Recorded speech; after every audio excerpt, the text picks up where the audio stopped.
दोस्तों आजकल हमारा पूरा देश तेजी से अपग्रेड हो रहा है और उसके साथ ही आजकल मार्केट में कैशलेस ट्रांजैक्शन की संख्या भी काफी बढ़ती जा रही है। आज लोग जब बाजार में सामान खरीदने जाते हैं बल्कि वो अपने फोन को ज्यादा प्रेफर करते हैं, क्योंकि आजकल कैश से अच्छा सिस्टम ऑनलाइन पेमेंट का हो गया है, जैसे कि गूगल पे और फोन पे। लेकिन कई बार जब भी किसी थर्ड पार्टी ऐप से पेमेंट किया जाता है तो पेमेंट काफी बार बीच में स्टक हो जाता है, यानी कि पेमेंट फेल और कैंसिल हो जाती है, जिसके कारण सामने वाले ऑनलाइन रिटेलर्स के साथ साथ कस्टमर्स को भी इस परेशानी से गुजरना पड़ता है। दोस्तों अब इस परेशानी से बचने के लिए एनपीसीआई यानी कि national payment corporation of India ने यूपीआई प्लगइन को लॉन्च किया है, जो कि एक मर्चेंट सॉफ्टवेयर डेवलपमेंट किट है। एनपीसीआई एक नॉन प्रॉफिट ऑर्गेनाइजेशन है जिसे भारत में पहली बार 2008 में लाया गया था। इस कॉरपोरेशन को रिजर्व बैंक ऑफ इंडिया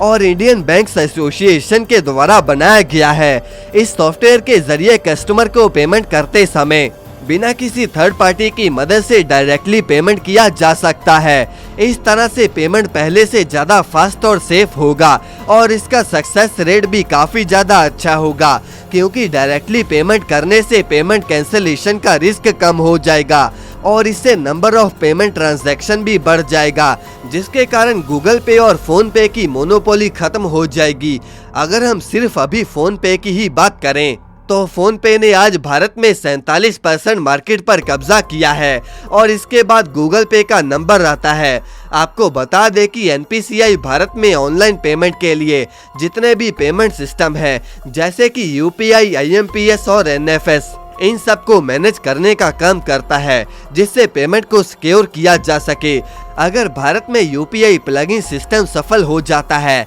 तो लोग भारत में ज्यादातर पेमेंट के लिए उसका ही इस्तेमाल करेंगे, जिससे फोन पे और गूगल पे के ट्रांजैक्शन पर काफी असर पड़ेगा। और यही कारण है कि आज फोन पे और गूगल पे इस चीज का विरोध कर रहे हैं। इनका मानना है कि यूपीआई प्लगइन के आने से इनके यूजर बेस पर कुछ ज्यादा फर्क नहीं पड़ेगा, लेकिन अगर वहीं दूसरी तरफ देखा जाए तो अमेज़न, जोमेटो और स्विगी वालों को इससे भी ज्यादा फायदा होने वाला है, क्योंकि अगर इस यूपीआई प्लगइन से कैंसिलेशन के चांसेस कम हो जाएंगे तो उनके मोस्टली पेमेंट सक्सेसफुल ही रहेंगे, और जब पेमेंट सक्सेसफुल हो जाएंगे तो ऑर्डर कैंसिलेशन के चांसेस भी कम हो जाएंगे, जिससे ऑनलाइन प्लेटफॉर्म को काफी ज्यादा फायदा भी होगा और इससे उनके कस्टमर की संख्या भी बढ़ेगी। और अगर कस्टमर्स की संख्या बढ़ेगी तो नंबर ऑफ ऑर्डर्स में भी बढ़ोतरी होगी। आपको बता दें कि एनपीसीआई का मेन काम मार्केट में इन कंपनीज के शेयर को बढ़ाने से रोकना है,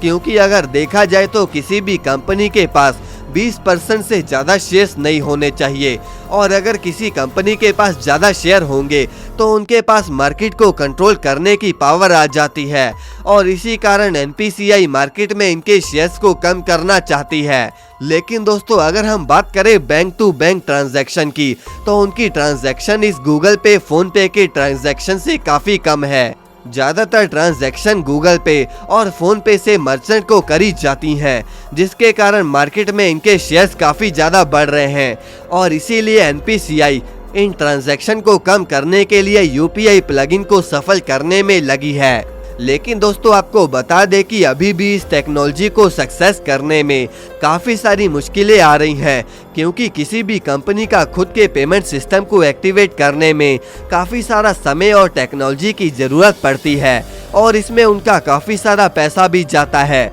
और इसी कारण वो पेमेंट के लिए थर्ड पार्टी ऐप का इस्तेमाल करते हैं। और जब भी किसी थर्ड पार्टी ऐप का इस्तेमाल पेमेंट के लिए किया जाता है तो इसमें उनके ही टेक्नोलॉजी का इस्तेमाल होता है, जिससे पेमेंट जल्दी ही एक बैंक से दूसरे बैंक में सक्सेसफुली ट्रांसफर हो जाती है। इसके अलावा ये तो आप जानते होंगे कि आज के समय में व्हाट्सएप ने भी अपना पेमेंट सिस्टम को लॉन्च किया है और उनका मार्केट शेयर भी काफी ज्यादा है। तो ये एक कारण है कि एनपीसीआई यूपीआई प्लगइन के जरिए इनके मार्केट शेयर को कम करना चाहता है। दोस्तों हमें कमेंट में आप जरूर बताएं कि क्या ये एनपीसीआई का प्लगइन सिस्टम सक्सेसफुल हो पाएगा या नहीं, और इस वीडियो को लाइक करके चैनल को सब्सक्राइब जरूर कर दें।